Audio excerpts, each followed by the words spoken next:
अस्सलाम वालेकुम रहमतुल्लाहि व बरकातुहू।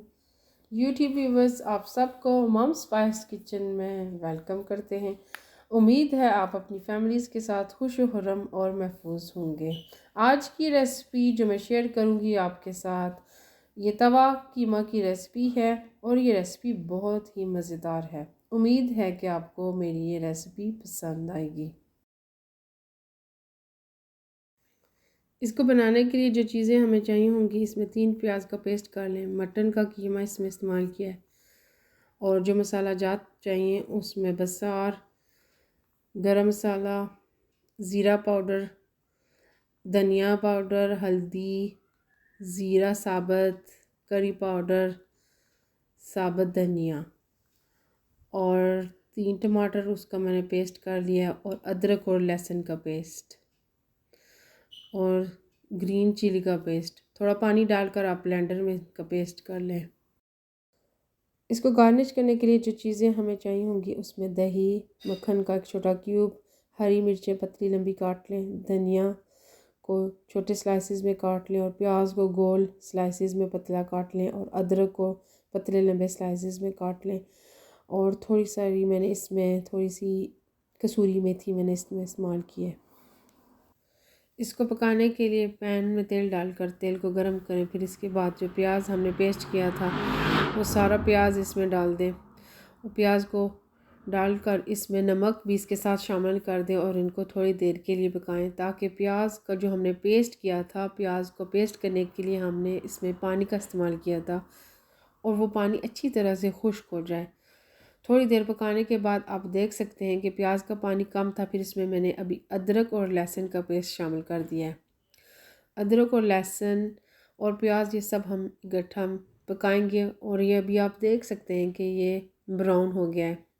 प्याज, अदरक और लहसुन का पेस्ट जो हमने आपको पहले मैंने आपके साथ शेयर किए थे पेस्ट सारे, वो पेस्ट अभी पक कर ब्राउन हो गए हैं। फिर इसमें जो मसाला जात जो मैंने आपके साथ रेसिपी में शुरू करने से पहले शेयर किए थे, वो सारे मसाला जात, बसार और हल्दी पाउडर, वो मैंने अभी इसमें इस्तेमाल किए हैं। गरम मसाला अभी आप इसमें ना डालें, और टमाटर का पेस्ट जो मैंने आपको दिखाया था वो भी अभी मैंने इसमें डाल दिया है। और इसमें मटन का कीमा जो मैंने इस्तेमाल किया इस रेसिपी के लिए, अब मटन का कीमा आप टमाटर को थोड़ी देर पकाने के बाद इसमें मटन का कीमा भी शामिल कर दें। इन चीज़ों को बहुत ज़्यादा नहीं पकाना। प्याज, लहसुन और अदरक जब ब्राउन हो जाएं तो उसके साथ ही आप इसमें जो मसाले हैं जैसे बसार और हल्दी डालकर, गरम मसाले इसमें इसके आखिर में हमने इसमें डालने। तो आप कीमा इसमें डाल दें। कीमा डालकर हम इसको थोड़ी देर के लिए पकाएंगे। और इस रेसिपी के लिए आप मटन का कीमा या छोटे गोश्त का कीमा जैसे बकरे का कीमा, लैम कीमा, जो भी इस्तेमाल करना चाहें, ये आपके अपनी मर्ज़ी है, आपकी अपनी पसंद है। आप जो इसमें इस्तेमाल करना चाहते हैं आप इसमें इस्तेमाल कर सकते हैं। और इसके अलावा अगर आप इसमें चिकन का कीमा इस्तेमाल करें तो वो भी आपकी मर्ज़ी के ऊपर, आपकी पसंद के ऊपर आप इसमें इस्तेमाल कर सकते हैं। थोड़ी देर पकाने के बाद ये आप देख सकते हैं कीमा थोड़ी देर पक गया, और इसमें मैंने अभी गरम मसाला, ज़ीरा पाउडर, करी पाउडर डाला है इसके अंदर, और धनिया का पाउडर भी इसमें आप शामिल कर दें इस स्टेज के ऊपर, क्योंकि ये कीमा आधा गल चुका है अभी और इसका पानी खुश्क हो रहा है। जब ये आधा कीमा गल जाएगा, पक जाएगा, तो इस कीमे को फिर मैं तवे के ऊपर इसको लेकर उसके ऊपर डालूँगी, और इसको हम तवे के ऊपर फिर पकाएंगे। अभी इसमें पानी रह गया है थोड़ा सा, फिर उसको मैं पहले खुश्क करके अच्छी तरह से, और तेल का इस्तेमाल मैंने बहुत कम किया है। अगर आपको तेल इसमें और डालना है तो आप डाल सकते हैं इसके अंदर। यह आपकी अपनी मर्ज़ी, आपकी अपनी पसंद के ऊपर है, और जितने मसाले आपने इसमें इस्तेमाल करने हैं।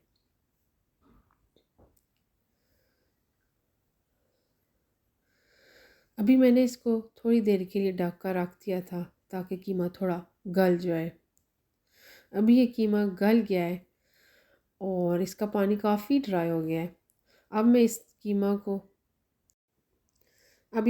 को पैन से निकाल कर तवे के ऊपर डालेंगे। तवे के ऊपर पहले मैंने मक्खन थोड़ा बटर डालकर तवे के ऊपर बटर को थोड़ी देर के लिए पिघलाएंगे। जब ये मेल्ट हो जाएगा तो इसमें जो कीमा तैयार था पैन के अंदर वो मैंने तवे के ऊपर अभी इसके ऊपर डाला है और इसको हम थोड़ी देर के लिए तवे के ऊपर पकाएंगे। आप इसमें बटर का इस्तेमाल करें। बटर इसके अंदर बहुत ही मज़ेदार क्रीमी फ्लेवर और बहुत ही अच्छी इसके अंदर से खुशबू भी आएगी बटर की, देसी घी की तरह। और इसमें जो चिली पेस्ट मैंने आपके साथ रेसिपी के शुरू में जो शेयर किया था, चिली पेस्ट जो रखा था, वो मैंने इसमें अभी इस स्टेज पर इस कीमे के अंदर शामिल कर दें और इसको थोड़ी देर के लिए मिक्स करें। और गरम मसाला जात जो रह गए थे वो भी मैंने सारे इसमें डाल दिए। इसको भूनते वक्त मैंने इसमें सिर्फ पहले गरम मसाला और ज़ीरा पाउडर और करी पाउडर थोड़ा शामिल किया था। मसाले जो मैंने बचा कर रख लिए थे वो तवे के ऊपर कीमे के साथ मैंने डाले और मैंने इनको भूना है। अभी कीमा बहुत खुश्क हो गया था, उसके अंदर मैंने थोड़ा पानी का इस्तेमाल किया है। अगर आप इस स्टेज पर तेल इस्तेमाल करना चाहें थोड़ा सा आप कर सकते हैं कीमे को भूनते वक्त। इस वक्त अगर आपको कीमा ड्राई लगे, और 2 चम्मच दही का इस्तेमाल मैंने इसमें किया है। दही डालकर आप इसको अच्छी तरह से भुनें और कसूरी मेथी शामिल कर लें। इससे भी कीमे की खुशबू में और इजाफ़ा होगा और बहुत ही अच्छी मज़ेदार खुशबू आएगी। और बटर और दही डालने से कीमे का फ्लेवर बहुत ही क्रीमी और खुशबूदार होगा। तवे के ऊपर मैंने लिड लगा दिया था ताकि थोड़ी सी खुशबू उसके अंदर और उसके अंदर भाप बन जाए और उसका कीमा अच्छी तरह से तैयार हो जाए। अभी मैंने इसको बंद करना है फ्लेम को। मैंने इसके ऊपर बटर डालकर धनिया कटा हुआ डाला है और हरी मिर्चें जो मैंने आपको बताई थी, पहले आपके साथ शेयर की थी। हरी मिर्चें, बटर और छोटा कटा हुआ धनिया डालकर कीमा को थोड़ी देर के लिए तवा के ऊपर हमने भूनना है ताकि हमारा तवा कीमा मज़ेदार तैयार हो जाए। और अभी आप देख सकते हैं कि मैंने इसके ऊपर थोड़ा सा जो धनिया के जो दाने हैं, धनिया, सूखा धनिया, उसके दाने डाले हैं और इसके ऊपर साबुत ज़ीरा का छिड़काव मैंने किया है। इससे भी कीमे के अंदर बहुत ही मज़ेदार खुशबू पैदा होगी। और कीमा भी भुन चुका है। थोड़ी देर मैंने इसको पकाया है और धनिया का मैंने और इसके ऊपर इस्तेमाल किया है और अभी ये कीमा रेडी हो गया है, रेडी टू सर्व। आप इसको नान के साथ, रोटी के साथ सर्व करें। ये आपकी अपनी मर्ज़ी है, जो आपको पसंद है। आप इसके साथ नान भी खा सकते हैं या रोटी भी खा सकते हैं।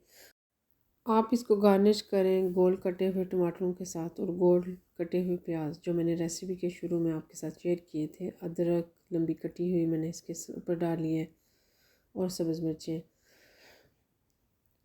बहुत ही मज़ेदार तवा कीमा तैयार है। उम्मीद है आपको मेरी ये रेसिपी पसंद आएगी। प्लीज़ लाइक, सब्सक्राइब और शेयर करना मत भूलें। Thank you for watching.